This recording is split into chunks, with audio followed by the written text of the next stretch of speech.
Hello दोस्तों, आज है 22 मई 2021 और आज की इस करंट अफेयर्स की वीडियो में जितने भी इंपॉर्टेंट क्वेश्चन शामिल किए गए हैं उन सारे क्वेश्चंस को एक एक कर डिस्कस करेंगे।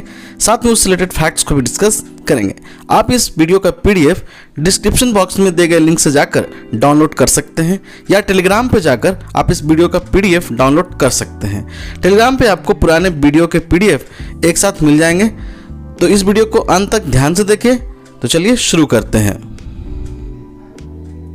EY renewable energy country attractiveness index में भारत को कौन सा स्थान प्राप्त हुआ है? इस इंडेक्स में भारत को कौन सा स्थान प्राप्त हुआ है? तो दूसरा। तो इस क्वेश्चन का आंसर हो गया दूसरा, ऑप्शन बी दूसरा। दोस्तों, भारत के द्वारा सौर फोटोवोल्टिक क्षेत्र में असाधारण प्रदर्शन के कारण भारत ईवाई के अक्षय ऊर्जा देश आकर्षण सूचकांक में दूसरा स्थान को प्राप्त किया है, जबकि अमेरिका शीर्ष स्थान पर है तथा चीन दूसरे स्थान पर है। भारत ने वित्तीय वर्ष 2021-22 में 39 गीगावाट सौर फोटोवोल्टिक पावर की स्थापना की है। और जैसा कि आपको याद होगा कि हाल ही में अमेरिका में जलवायु परिवर्तन सम्मेलन हुआ था और वहाँ इस सम्मेलन में भारत ने 450 गीगावाट क्षमता वाली नवीकरणीय ऊर्जा स्रोतों की स्थापना 2030 तक स्थापित करने के लक्ष्य को दोहराया है। और इससे कुछ महीने पहले ही भारत ऊर्जा रूपांतरण सूचकांक यानी कि एनर्जी ट्रांसफॉर्मेशन इंडेक्स में 115 देशों की सूची में 27वें स्थान को प्राप्त किया है। अब यहाँ पे बात आती है ईवाई की रिपोर्ट की, यानी ईवाई क्या है? तो ईवाई का फुल फॉर्म होता है अर्नेस्ट एंड यंग और यह विश्व की सबसे बड़ी पेशेवर सेवा कंपनियों में से एक है और यह 4 सबसे बड़े लेखा परीक्षकों में से एक है। अर्नेस्ट एंड यंग 140 से अधिक देशों में फैले सदस्यीय कंपनियों का एक वैश्विक संगठन है और इसका मुख्यालय लंदन, ब्रिटेन में है। अब यहाँ पे बात आती है सौर फोटोवोल्टिक की, तो इससे कुछ संबंधित एजेंसियाँ भी हैं और आपने अंतर्राष्ट्रीय सौर गठबंधन के बारे में सुना ही होगा। तो अंतर्राष्ट्रीय सौर गठबंधन की स्थापना 30 नवंबर 2015 को हुई थी और इसका मुख्यालय गुरुग्राम, भारत में है और इसके संस्थापक सदस्य देश जो हैं वो भारत तथा फ्रांस हैं और यह विश्व के कई देशों में सौर संबंधित ऊर्जा नवीकरणीय स्रोतों को बढ़ाने में सहायता प्रदान करता है। नेक्स्ट क्वेश्चन, विश्व मधुमक्खी दिवस कब मनाया जाता है? मधुमक्खी दिवस कब मनाया जाता है? 20 मई को। तो इस क्वेश्चन का आंसर हो गया 20 मई। दोस्तों, दुनिया के खाद्य उत्पादन का लगभग 33% मधुमक्खियों पर निर्भर करता है। मधुमक्खियां जैव विविधता के संरक्षण, प्रकृति में पारिस्थितिक संतुलन और प्रदूषण को कम करने में सहायक है। और इस बार का मधुमक्खी दिवस का जो विषय है वो bee engaged build better for bees है।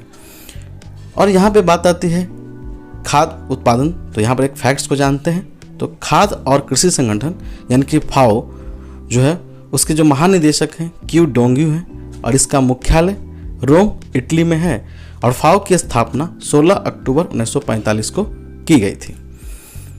अन्य ऑप्शंस को देखते हैं। 22 मई को क्या मनाया जाता है? तो 22 मई को जैव विविधता दिवस मनाया जाता है और इस बार का विषय है we are part of the solution. 18 मई को क्या मनाया जाता है?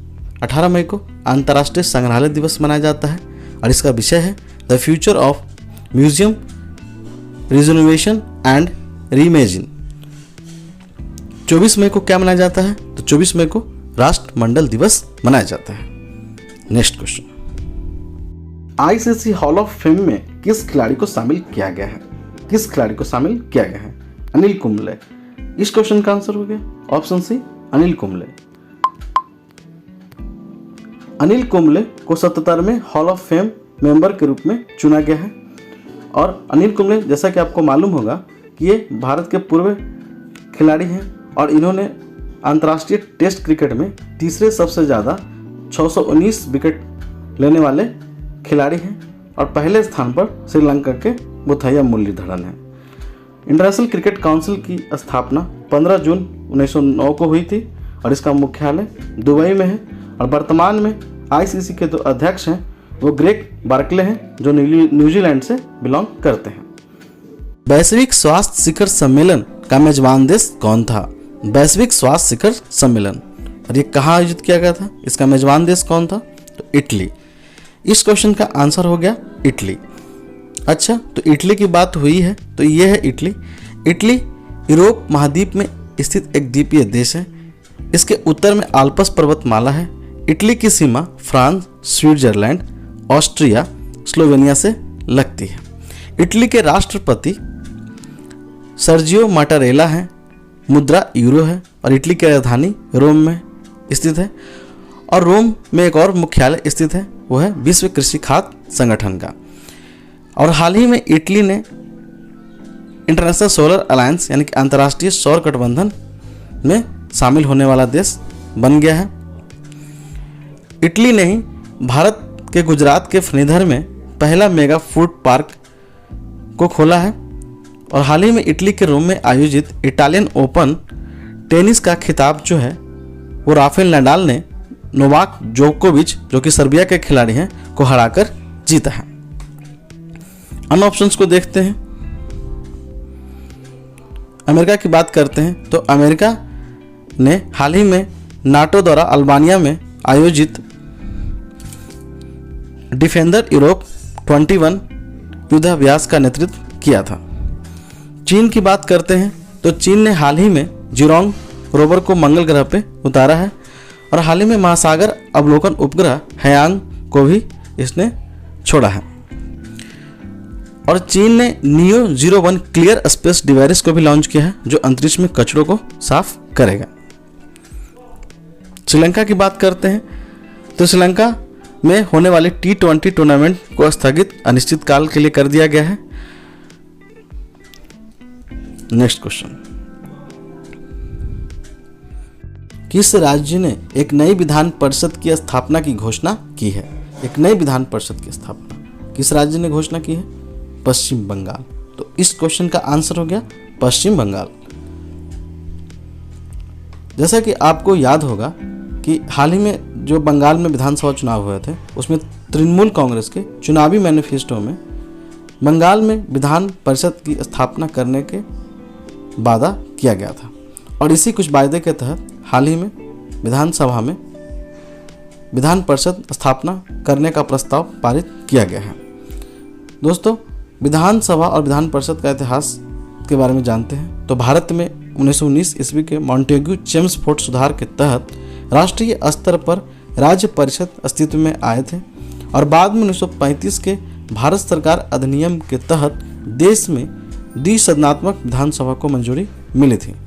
1937 में पहली बार बंगाल में इस कानून के तहत विधान परिषद की कार्रवाई शुरू हुई थी, लेकिन बाद में इसे खत्म कर दिया गया था। भारत में 6 राज्यों बिहार, उत्तर प्रदेश, महाराष्ट्र, आंध्र प्रदेश, तेलंगाना और कर्नाटक में विधान परिषद है। संविधान के अनुच्छेद 169 के तहत विधानसभा प्रस्ताव पारित करके विधान परिषद का गठन या समापन कर सकती है। अच्छा, तो ये बंगाल है और बंगाल के बारे में जानते हैं तो हाल ही में बंगाल में आरबीआई ने यूनाइटेड कोऑपरेटिव बैंक का लाइसेंस रद्द कर दिया है। और बंगाल में जानवरों के लिए पहला ब्लड डेटा बैंक की स्थापना की गई है। बंगाल के राज्यपाल जगदीश मुखी हैं और बंगाल में विपक्ष के जो नेता हैं वो शुभेंदु अधिकारी हैं। अन्य ऑप्शंस को देखते हैं। राजस्थान के बारे में बात करते हैं तो राजस्थान ने हाल ही में ब्लैक फंगस के महामारी को घोषित करने वाला पहला राज्य बन गया है। पंजाब ने हाल ही में मलेरकोटला को नया जिला घोषित किया है और पंजाब ने ही कोरोना मुक्त पिंड अभियान की शुरुआत की है। नेक्स्ट क्वेश्चन, चिपको आंदोलन से जुड़े किस व्यक्ति का निधन हो गया है? चिपको आंदोलन से जुड़े सुंदरलाल बहुगुणा। तो इस क्वेश्चन का आंसर हो गया ऑप्शन सी, सुंदरलाल बहुगुणा।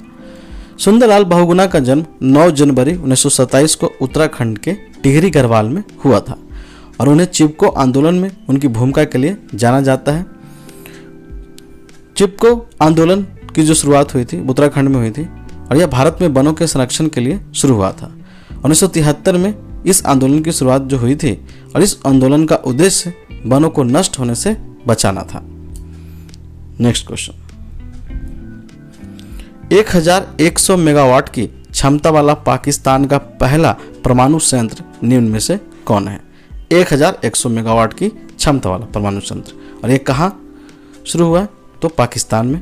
तो इस क्वेश्चन का आंसर हो गया K2, ऑप्शन बी सही हो गया K2।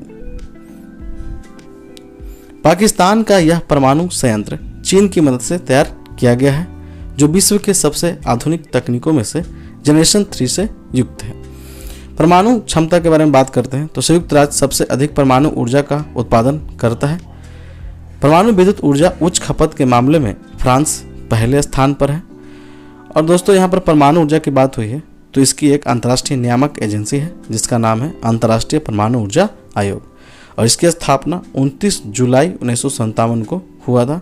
इसका मुख्यालय वियना ऑस्ट्रिया में है और इसके अध्यक्ष जो है वो यूकिना अमानो है। यह है पाकिस्तान, और पाकिस्तान की जो सीमा है वो ईरान, अफगानिस्तान, चीन, भारत से लगती है। पाकिस्तान की सीमा भारतीय राज्यों गुजरात, राजस्थान और पंजाब से भी लगती है।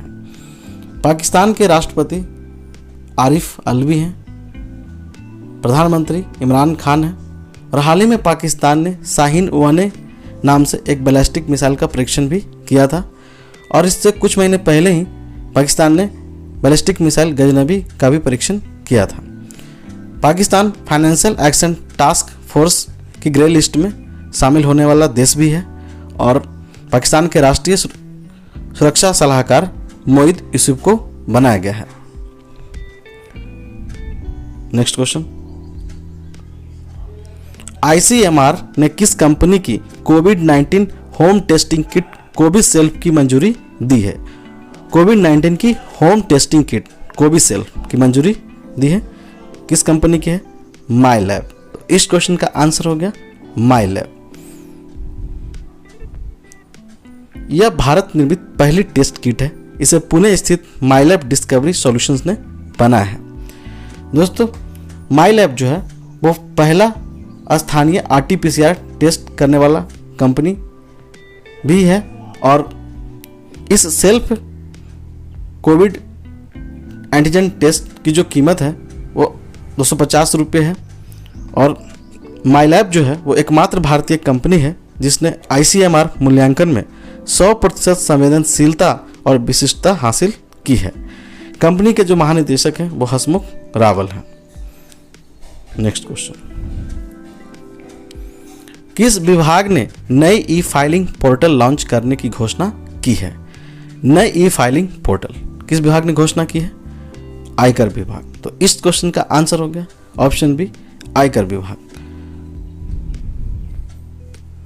आयकर विभाग ने एक नया ई-फाइलिंग पोर्टल लॉन्च करने की घोषणा की है। इस नए फाइलिंग पोर्टल का उद्देश्य करदाताओं को सुविधा और आधुनिक निर्बाध अनुभव प्रदान करना है। इस नए ई-फाइलिंग पोर्टल पर अक्सर पूछे जाने वाले प्रश्न, ट्यूटोरियल वीडियो और चैटबॉट या लाइव एजेंट के साथ करदाताओं के प्रश्नों के तत्काल उत्तर के लिए करदाता सहायता के लिए नया कॉल सेंटर भी उपलब्ध रहेगा। और दोस्तों इसकी पोर्टल है केंद्रीय प्रत्यक्ष कर बोर्ड के अंतर्गत आयकर विभाग आता है, और केंद्रीय प्रत्यक्ष बोर्ड यानी कि CBDT की स्थापना 1 जनवरी 1964 को हुई थी, और इसके वर्तमान जो चेयरमैन है प्रमोद चंद्र मोदी यानी कि PC मोदी है। नेक्स्ट क्वेश्चन, अंटार्कटिका में बड़ा हिमखंड जो टूटकर समुद्र में गिरा है उसका नाम क्या है? अंटार्कटिका में बड़ा हिमखंड टूटा है तो उसका नाम क्या है? A76। तो इस क्वेश्चन का आंसर हो गया A76। यूरोपीय अंतरिक्ष एजेंसी ESA के अनुसार यह हिमखंड अंटार्कटिका की बर्फीली चट्टान रान से टूटकर बड़े समुद्र में गिरा है, और उस समुद्र का नाम है बेडल सागर। और यह जो हिमखंड है बेडल सागर में ही तैर रहा है। यह काफ़ी बड़ा हिमखंड है और वैज्ञानिकों ने इसका नाम A76 रखा है। यह है अंटार्कटिका, और अंटार्कटिका दक्षिणी गोलार्ध में दक्षिणतम द्वीप है और यहीं दक्षिणी ध्रुव भी है। भारत के अंटार्कटिका अभियानों में दक्षिण गंगोत्री पहला अभियान था, बाद में मैत्री, और अभी तीसरा जो अनुसंधान केंद्र भारतीय स्थापित अंटार्कटिका में ही किया गया है। राष्ट्रीय अंटार्कटिक एवं समुद्री अनुसंधान केंद्र गोवा में स्थित है। नेक्स्ट क्वेश्चन, किस राज्य ने औषधीय पौधों के राष्ट्रीय संस्थान की स्थापना की है? औषधीय पौधों के राष्ट्रीय संस्थान की स्थापना किस राज्य ने की है? महाराष्ट्र। तो इस क्वेश्चन का आंसर हो गया ऑप्शन है महाराष्ट्र। तो दोस्तों ये था आज का करंट अफेयर्स। अगर आपको वीडियो थोड़ा भी हेल्पफुल लगता है तो इसे लाइक, चैनल को सब्सक्राइब और दोस्तों के साथ शेयर करना बिल्कुल ना भूलिएगा। धन्यवाद।